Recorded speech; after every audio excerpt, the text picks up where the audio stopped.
Hi, I'll resume with paragraph 82 of the chapter on fingering in Karl Philipp Emanuel Bach's Versuch über die wahre Art das Klavier zu spielen.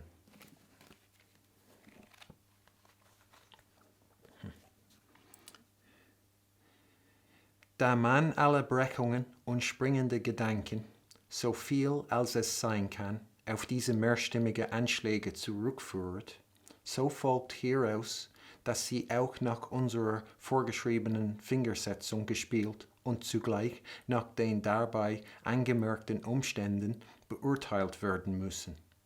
Die aus dem bei Figur 55 angezeigten Exempel herausgezogenen Gedanken werden meinen Lesern meine Meinung noch deutlicher machen.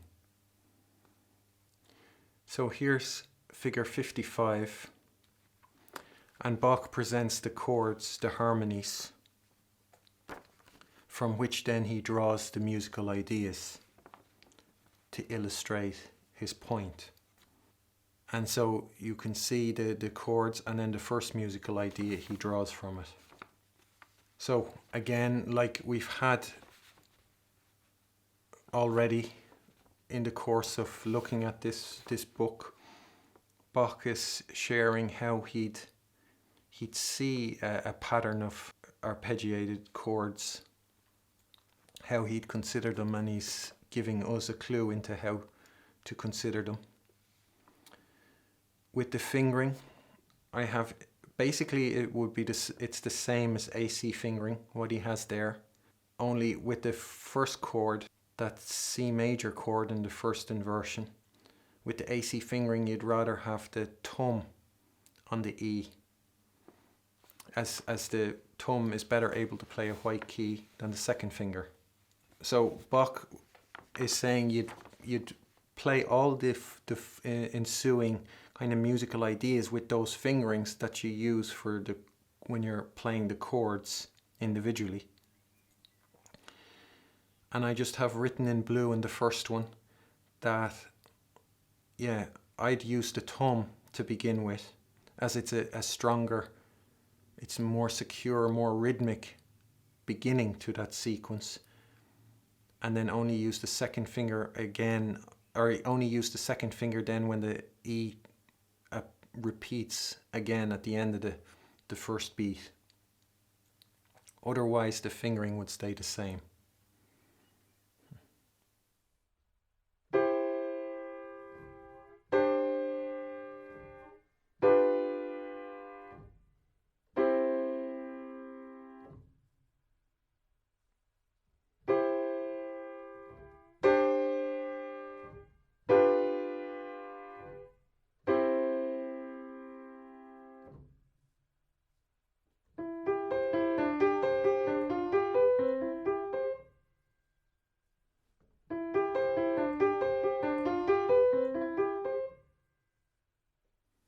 And the second example, again, you'd use the 1 instead of the 2.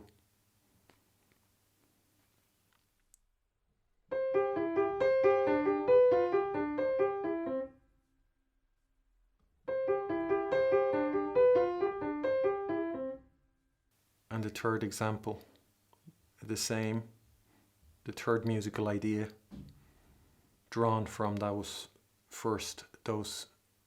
initial chords.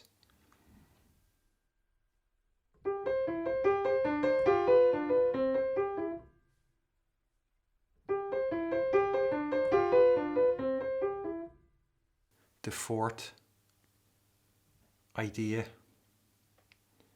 again, you'd use the same fingering.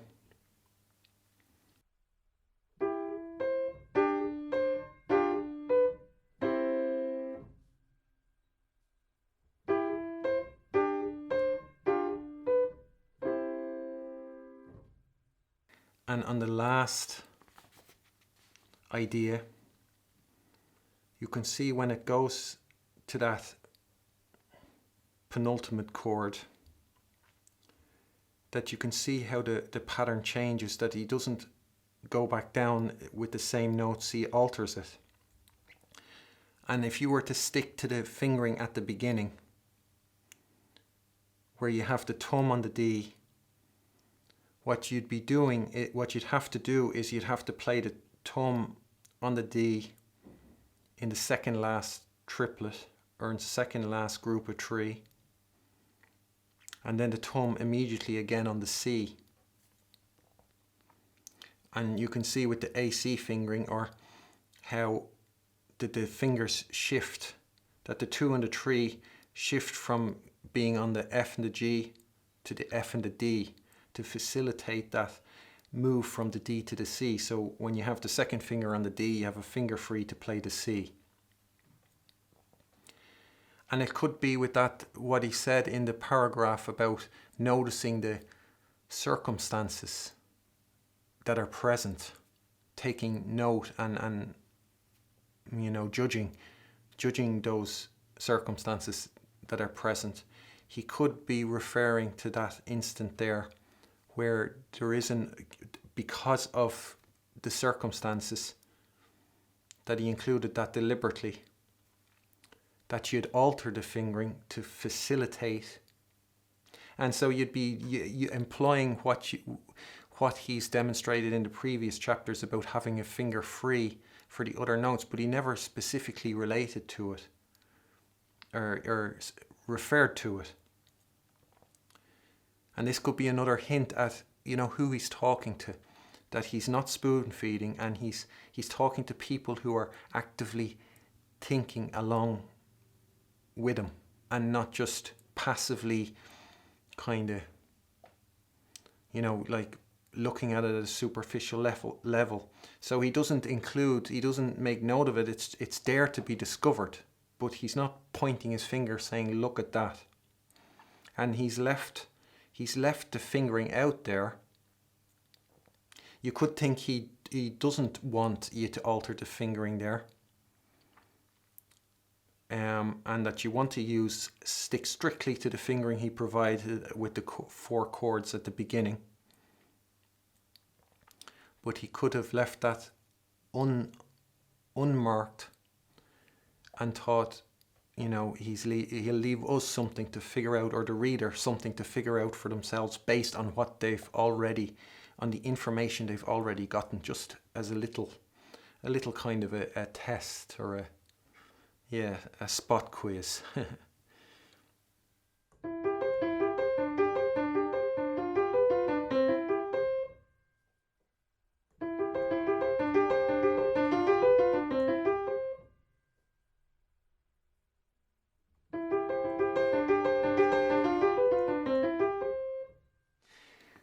That sentence as well about noticing the present circumstances. He could as well be talking about other things he hasn't yet talked about, other elements of music he hasn't yet addressed. So that might be a paragraph that one would return to later and would kind of gain,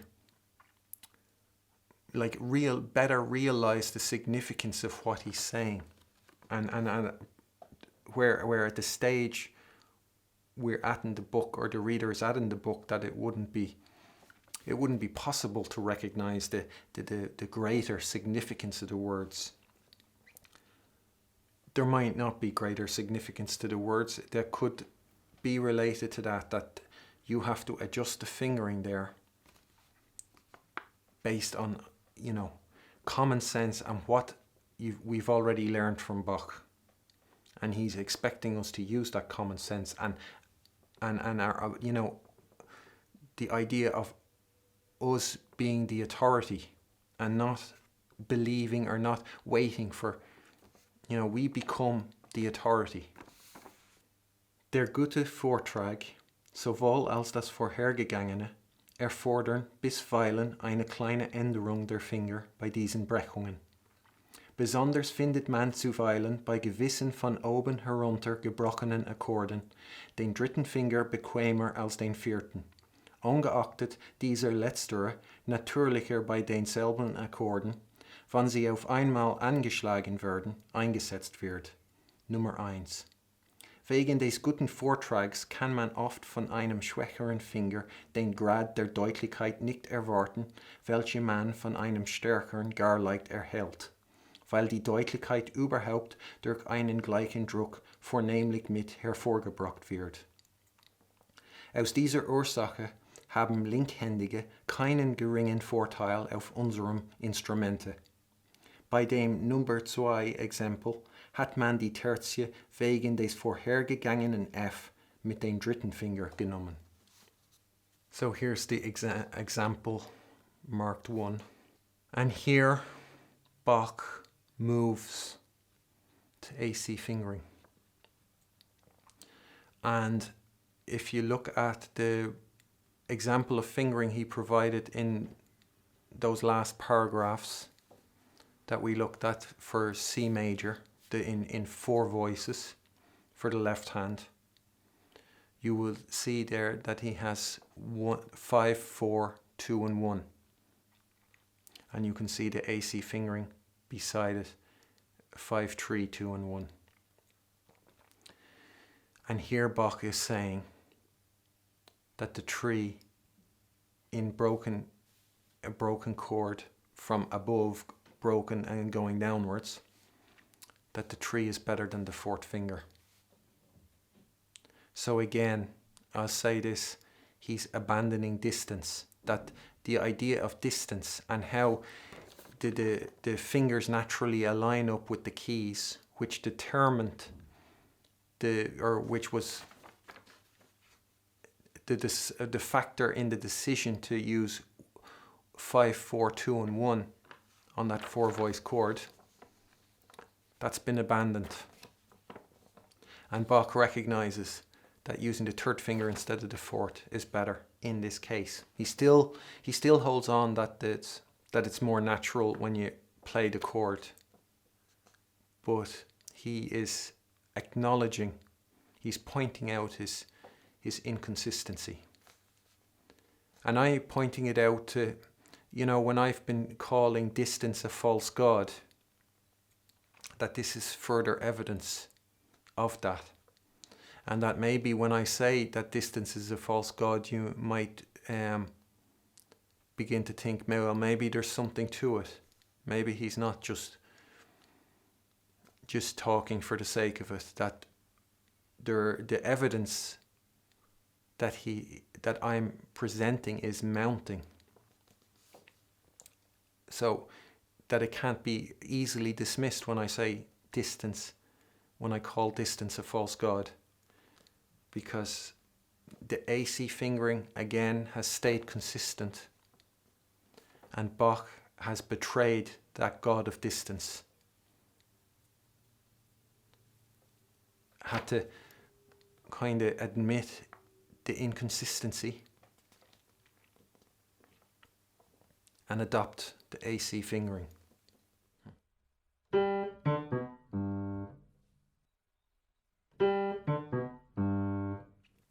There was another interesting element in that paragraph, and that was when he was explaining the reason why you'd opt for the 3rd finger, and saying that you can't expect the level of clarity from a weaker finger that you can expect from a stronger finger.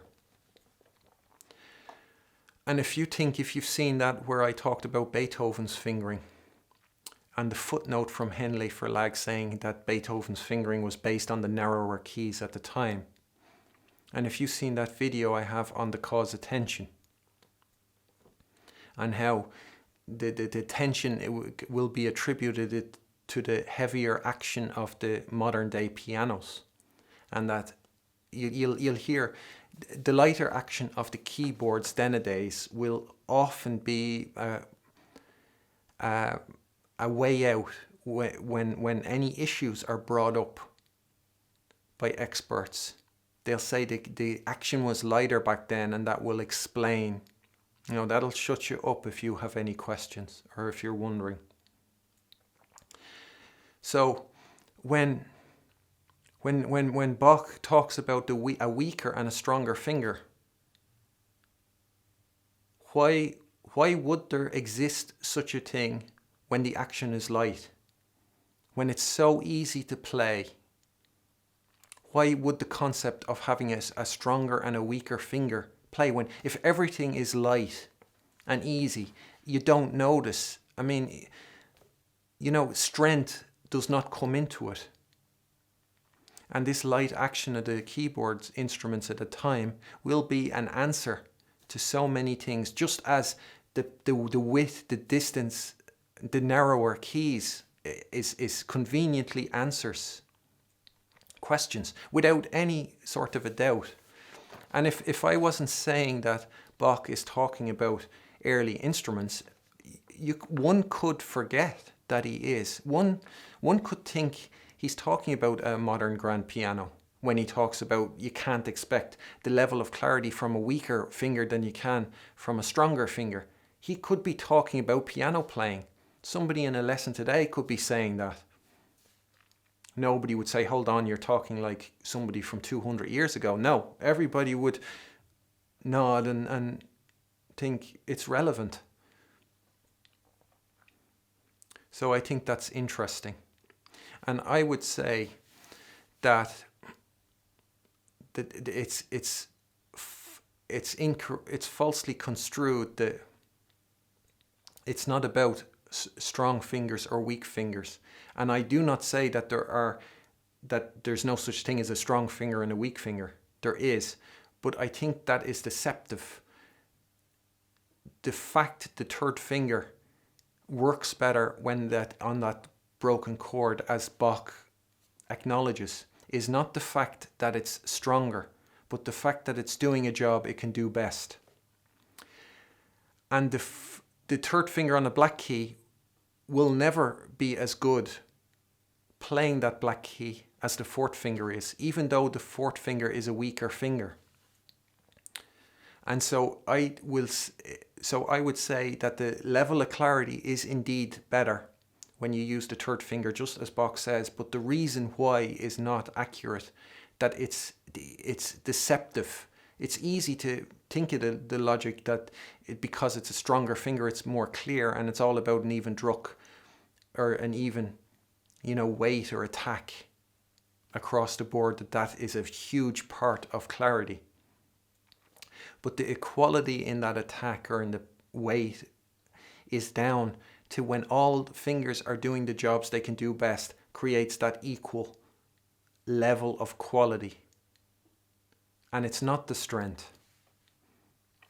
So I would disagree as well with that left hand thing, that left-handers have an advantage. And when I was younger in college or whatever, I would think, and struggling with the left hand of pieces, envying left-handed people, thinking how much the easier they probably have it. And and I'll hear of people who said they're kind of left-handed and kind of alluding to the advantage they have, but they don't have an advantage. And when your fingers are doing the job they can do best, you'll notice a strength that you'll notice something happening that you'll realize has nothing to do with strength. You'll notice the sense that you're stronger, that you're getting stronger very quickly, even though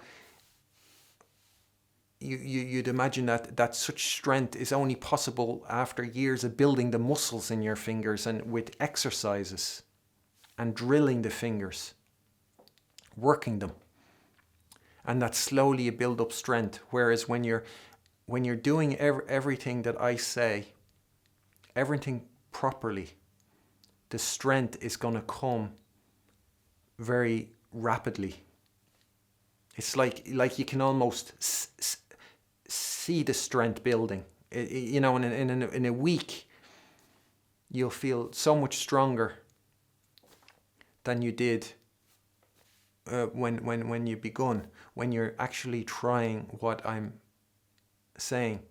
So I would say left-handers to have absolutely no advantage, which I think is good in a way, because it means right-handers have no advantage, Because if you are left-handed, you might think, yeah, it's good for those few left-handed bits, but what about the overwhelming majority of right-hand work one has to do? There's no advantage. I say. Yeah. So, and here's the number 2 example. And so that Bach says that if you look at the D minor chord broken going upwards, that it's because, so the third of that chord, the F, is played with the third finger because the third finger was used on the F previously. So you could imagine, based on distance, that Bach might have selected, were it not for that previous F, that Bach might have chosen the fourth finger for that F. But what he has as a result is that second half of that example is exactly AC fingering. And the first half, what I will point out from the fingering that Bach provides, and you can see how he came up with it. There's a certain, first of all, he keeps the thumb away from the B flat. And then it's like the beautiful mind logic that decides on the fingerings. And underneath I have 2 versions of AC fingering just to show you apply the formula.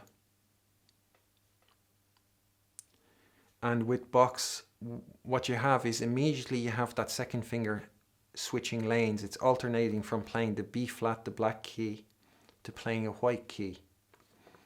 And when it has to alternate in such a short space of time, it hinders the ability of that finger to play the key correctly. Because that finger has to get into the correct position to be best able to produce the best sound, the best rhythm when it plays that G. And depending on the tempo, there's not enough time. Not only that is that having to switch lanes is increasing the build-up of tension. Because every time you play a key incorrectly, the tension is building. So with the AC fingering, no finger has to switch lanes. And you might hear the difference in the musical switching lanes with the finger, all that extra movement, using the fourth finger on a white key, that is all impeding on your ability to play music, to play the music. And what you'll be getting if you try that example with Bach's fingering, what you'll be doing is you'll be playing the notes. And just like with any normal piano lesson or learning the piano anywhere except with me, what you get is what wouldn't raise eyebrows at all is the idea of first you learn the notes and later you add the expression. And it's not at all strange to separate those two ideas. Learn the notes first, and later when you have the notes learned and practice, we'll add the expression. Whereas with the AC fingering and the way that I show you and will be showing you, there is no separation between the expression, between the music making and the notes. You won't ever play notes ever again. And so, and all that switching lanes, playing the fourth finger on a white key, that is separating you from your connection with the music making. And that's why expression is added afterwards. And it's never really expression. It's, like I said, it's creating a Frankenstein's monster. It's imposing intellectual ideas of expression. Oh, what would be nice here? Wouldn't it be nice if you did it a little crescendo and then a diminuendo towards the end? You know, they bring it out more. All these thoughts, these artificial ideas that have nothing to do with music making. What you'll get with the AC fingering and the finger position, for all intents and purposes, in terms of the tools you need in order to play music. You feel it bursting through from the get-go, and all of a sudden you've got a whole range of expressive ways of playing it, but none of them involve just playing the notes. You'll be feeling the pulse, the rhythm. It's very often that a pulse is non-existent in classical music. It's non-existent.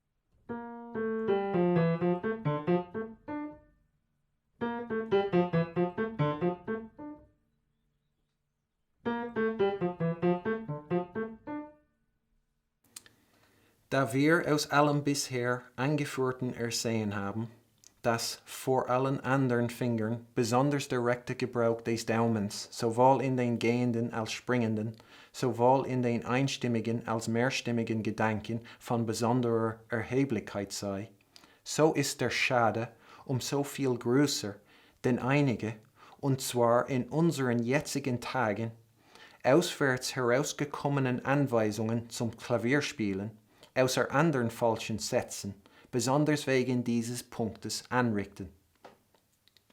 Einer lässt den Gebrauch des Daumens gar weg.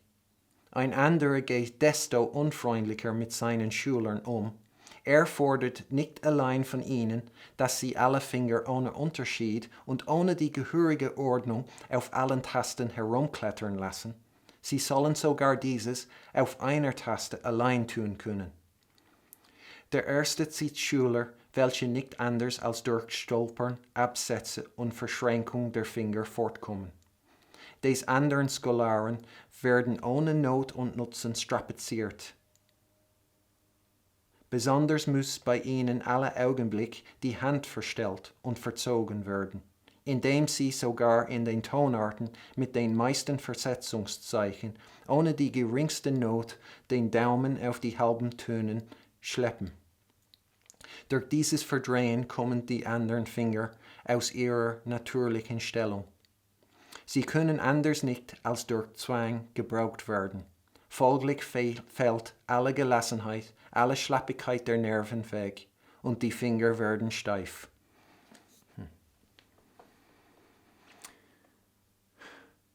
So, one of the main points of what he's been talking about is seeing what the correct use of the thumb. There's something I want to read again from this book here.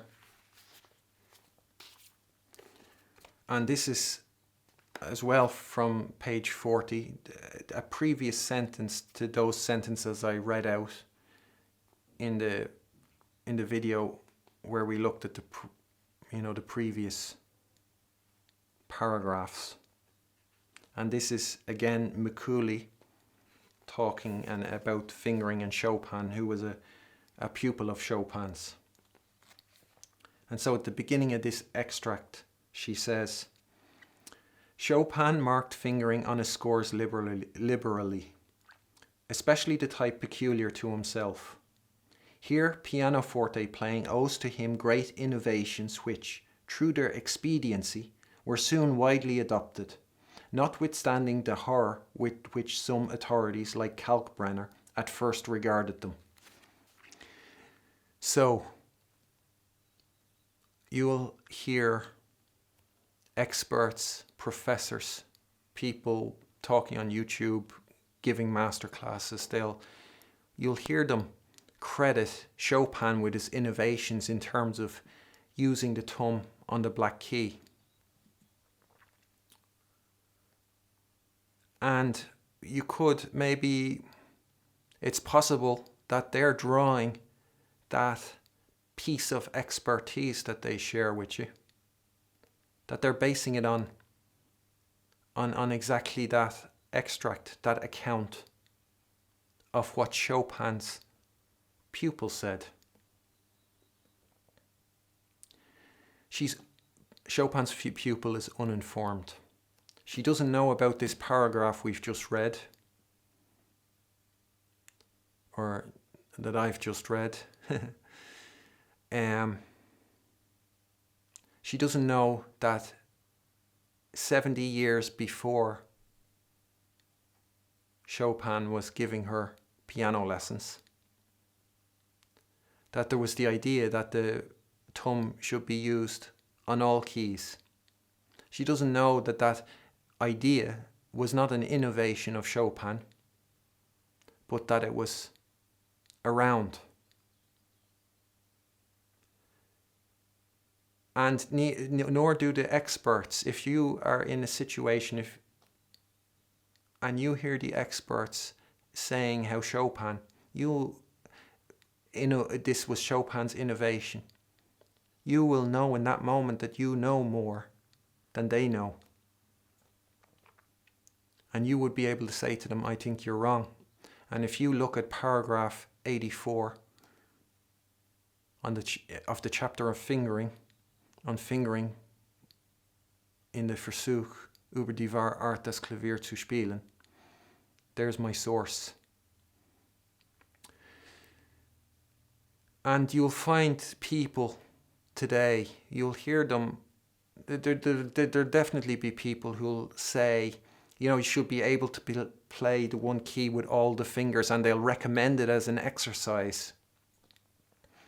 And it'll be presented like you're privileged to earn this, and you're getting you're getting insider knowledge, and that this will help you be a better player if you're able to play the keys with all your fingers. And they'll be said like it's again innovative, new, modern, like an advanced way of thinking, and that it makes them advanced.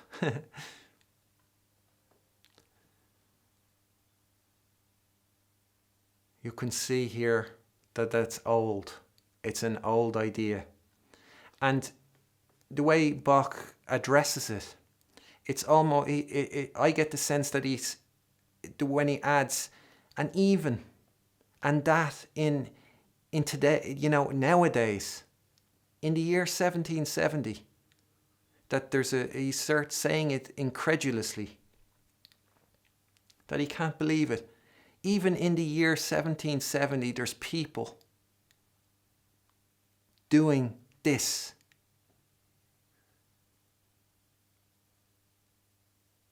That Bach thinks that would belong to the past. That we've come too far in the year 1770 to be so backward as to be talking about having such ideas.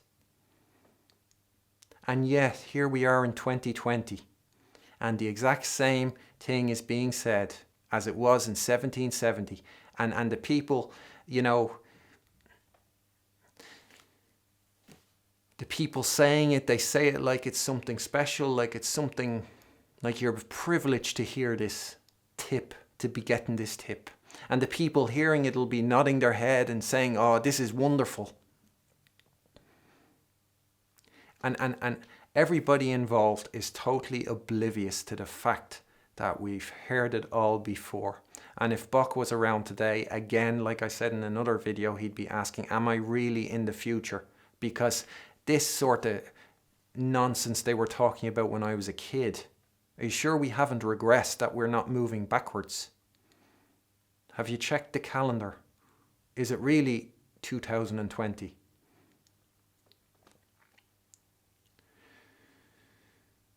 And the AC fingering, I and the AC fingering agree with Bach on all that, what he said there. And I would say that if you have a teacher, or if you're a teacher who recommends being able to, doing exactly that, thinking it's modern, that you're able to, practice playing a key with all the fingers. If you're doing that, you're wasting your students' time. And if you're a student and has a teacher who has said that, and you'll find people saying that who'll believe that, they are wasting your time. There is no point, there is no use trying to play a key with every finger. You'll never do it. You'll never be good. And what it is, that's cage life. That professor, or you, if you are the professor saying such things, that, and now, if you've heard this, Bach's opinion. Bach has presented, so you don't have to wonder, what would Bach think of this if he heard me say that? You know what he'd say. And again, Bach has perfectly described one of the most common ailments or difficulties, hurdles that that come in connection with Chopin's music, and that is the tensing up, fatigue, the nerves being tight, the fingers getting stiff where you can hardly feel they move them. And you might know that Chopin has he gravitates towards keys with lots of accidentals. Bach predicted the result of using the thumb indiscriminately on black and white keys. Exactly right. In 1770, not knowing that in 70 years' time there'd be this composer called Chopin, and that in the year 2020 there'd be thousands of students suffering from stiffness, tightness of the nerves, hailing the innovations that Chopin made with the thumb on the black keys. Professors saying, inventing ideas of beginning a note on a scale that begins on a black key with the thumb, saying of what value being able to do that has. He predicted that. And, when I was saying about the fingering, Beethoven's fingering, and saying there's that saying about knowing where he comes from. Here in this paragraph, when he says about, and even in those keys with the most accidentals. Well, we've heard Bach say that when we looked at the scales, that the scales with the most accidentals leave the least amount of confusion as to where to use the thumb. So when Bach says even the keys with the most accidentals, we know where he's coming from. He understands that is, he said the scales with more white keys, with fewer accidentals, are the most misleading because there's so many options, possibilities of fingering. Whereas the keys with the scales with lots of black keys, it's kind of foolproof where to put the thumb. So we can see where Bach is coming from. We can understand when he says even with the keys, we go, yeah, I know how you'd find that absolutely absurd, that even on those keys they wouldn't know where to put the thumb. And Bach knows, if you were to hit Bach with that innovation that experts so proudly attribute to Chopin, proud of their knowledge, proud of their expertise, Bach, what that expert has actually done is displayed their ignorance on their sleeve for everybody with insight to see. And you will see that now. And you can, that's the downside of gaining insight and knowing things, is that it's difficult to, it's a test to listen to what would be considered, expertise after that. So,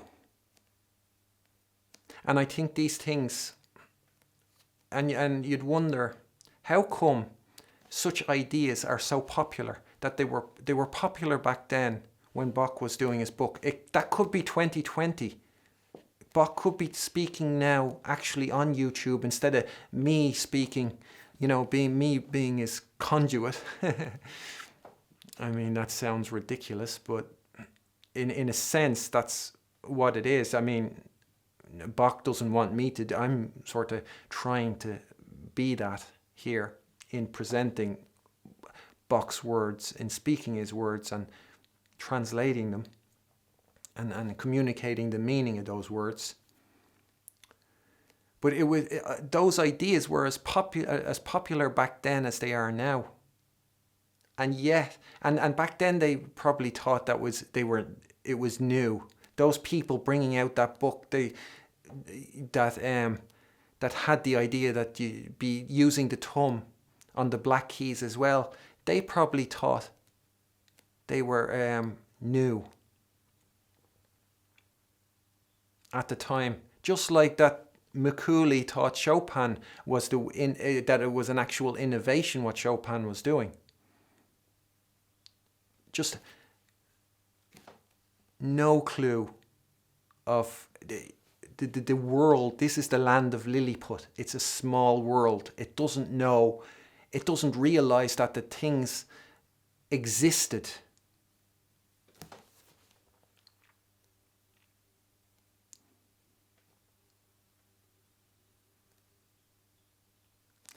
And I think I have a theory why they get so popular. Why something like what I'm sharing seems to be less popular. And I think most people are in a cage. Basically, everybody is in the cage till you break out of that cage.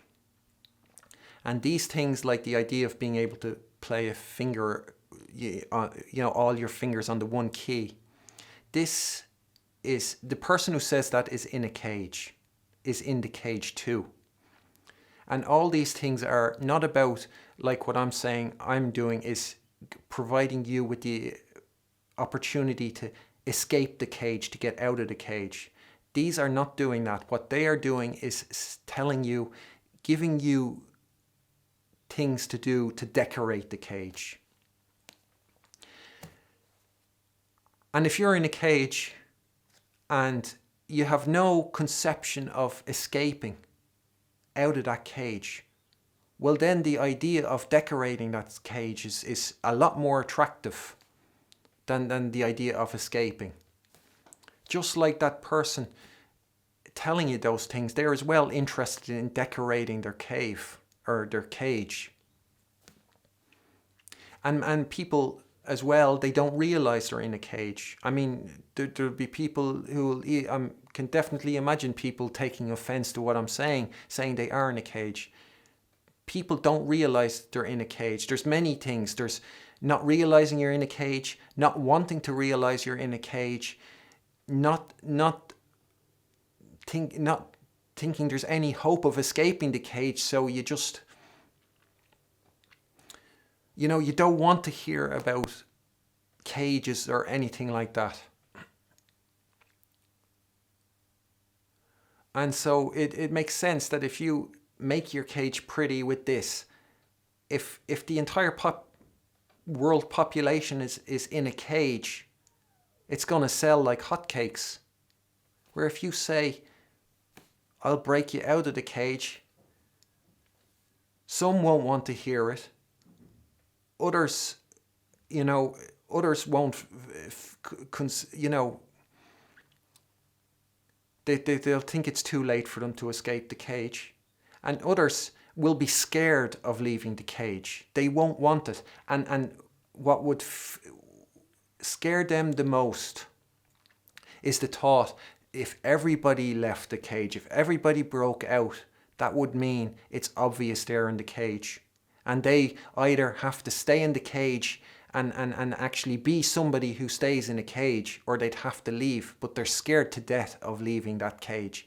So their main concern, what they want is everybody to stay in their cages. So it doesn't look like they're in a cage too. It looks like they're normal.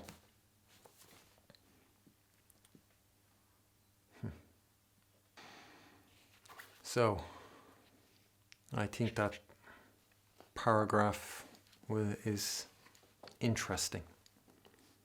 Definitely. And it definitely tells you something about the past, about our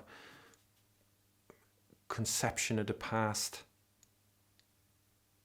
and how a modern person is not, it's not, if you're a modern person, it's not about the year in which, the years where you lived, the time, whether it was in 2020 or in 1770, that you have people from the past, present and future living simultaneously together. And those people who have, support the same ideas that were around in 1770. I'm sure that those publications were advertised as being the greatest invention since sliced pan, since sliced bread. They were already living in the past then. Bach was living in the future, and he's still in the future. He's still in the future. And there's people, and those people nowadays saying those things, the people lapping it up, they are in the past. They are already old-fashioned in 1770. So old-fashioned that Bach can't even believe. In 1770 you have this. Have we not advanced beyond that at this stage? It's 1770.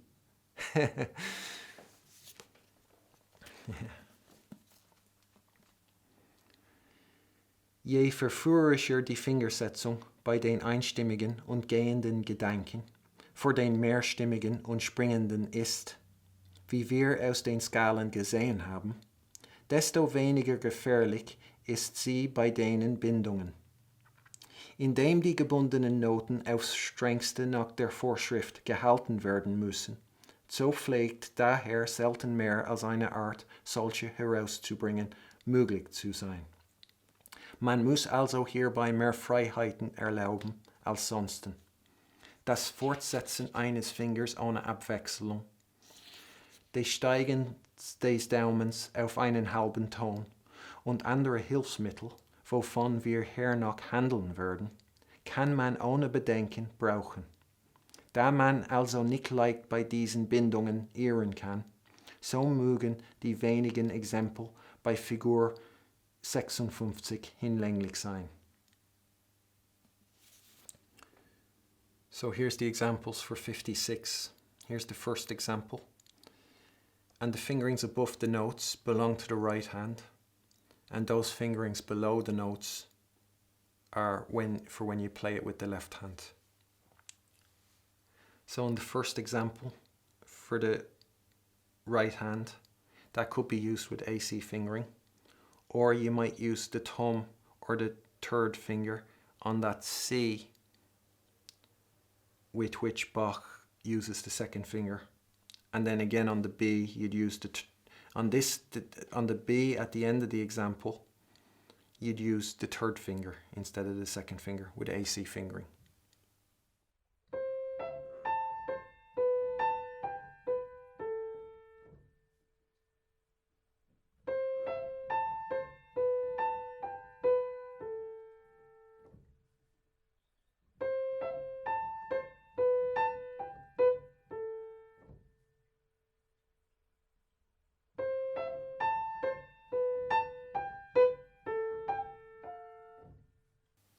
And in the left hand, you'd use a 5 or a 3 instead of the 4 on that C.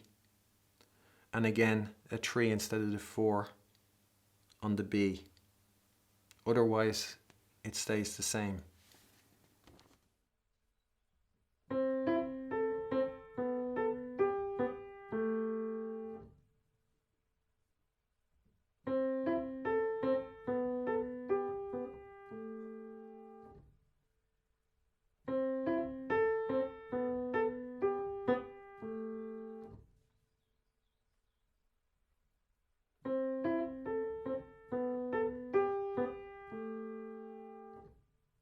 In the next example, Bach introduces a black key, and with the right hand it's exactly AC fingering. There is no need for any alterations.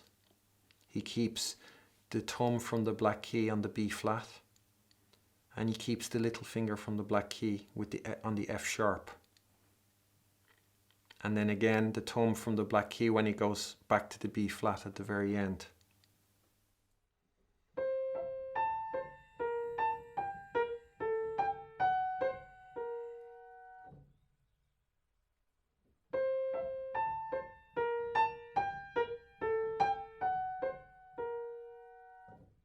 In the left hand, you can see here that this is an example where what he's talking about having more freedom to place the fingers on black keys, that he puts the little finger on the B flat when the thumb is on the C. And then when the thumb, so you can imagine it was the distance or the stretch, that you'd rather put the little finger on a black key than have a forced stretch. And then he switches to the fourth finger on the B flat, which on the one hand it could be getting the finger off the little finger off the black key, now that the stretch has been reduced with the little finger going on the G. And as well, it could be having a finger free for the A, although Bach does not provide a fingering for that A for the left hand. So it could mean that he means the fourth finger to be played again, as he said earlier, before he went into all these examples, how the previous fingering, when there's no new fingering, the previous fingering counts. Although it's possible,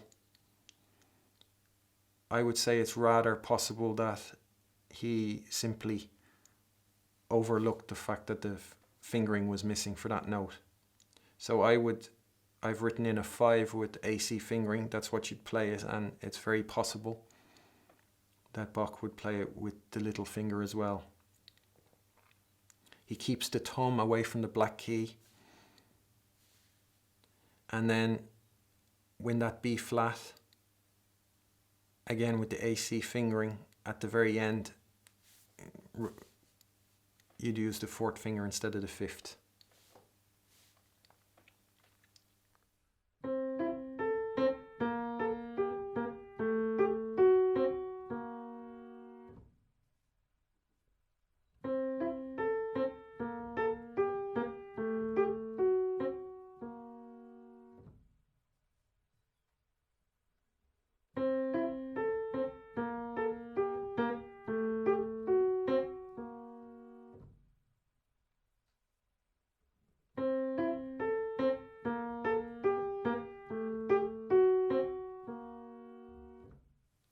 Now this next example, just as I've said in the last, in reference to the last paragraphs and reading out from the last video, and reading out that Chopin bit and saying just as Chopin used the same finger on consecutive keys, so too does AC fingering.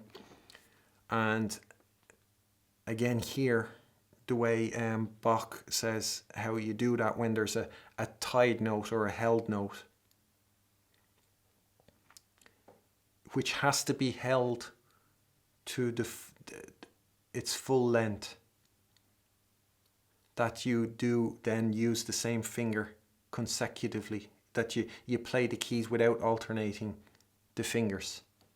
So there's box fingering, and maybe when I show the demonstration, you might notice the different effect that the two fingerings have on the expression, the musical line, the nature of what you're hearing.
The next example is for the right hand alone, and you can see he keeps the thumb away from the black key. And the AC fingering, and again, this could be example to show, because of the stretch, he's putting the thumb on the D flat at the end instead of the second finger. And then the thumb on the B flat instead of the fourth finger, again, because of the stretch. So with the AC fingering, you'll use this at you begin the exact same as Bach does with the second finger on the E flat. And at the end, you probably, anyway, already anticipating this, you'll be putting the second finger on the D flat and the fourth finger on the B flat. And if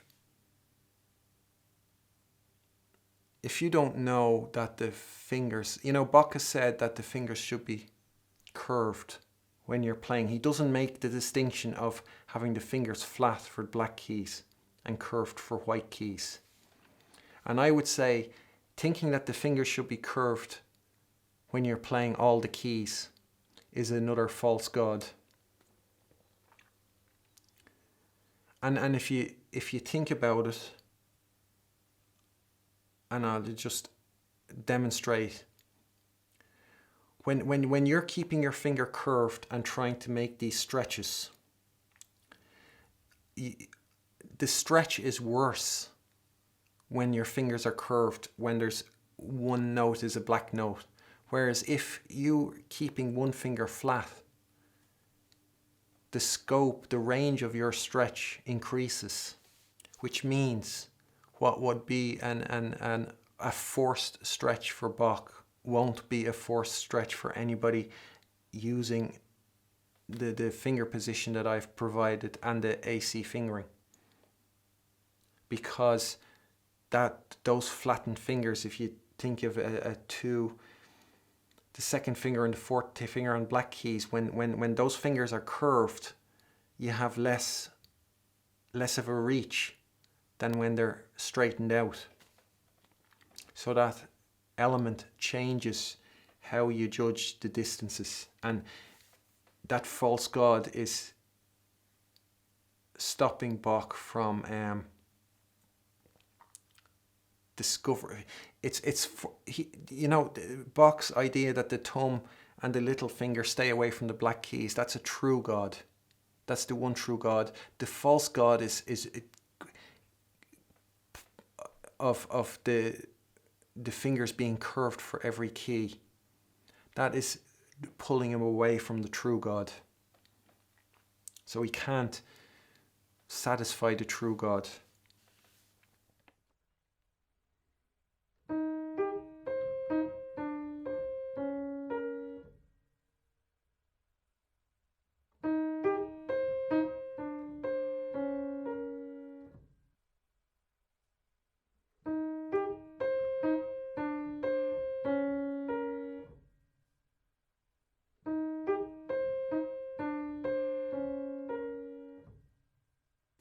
And the last example, this is for the left hand, and again he's showing, because of the stretch, how you put the thumb on the C sharp instead of the second finger. And with the AC fingering, you'll use the second finger on the C sharp.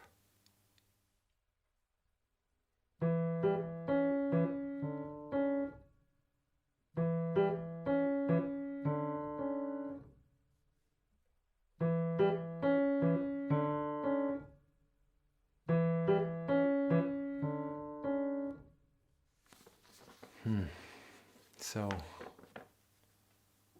that's the end of that one.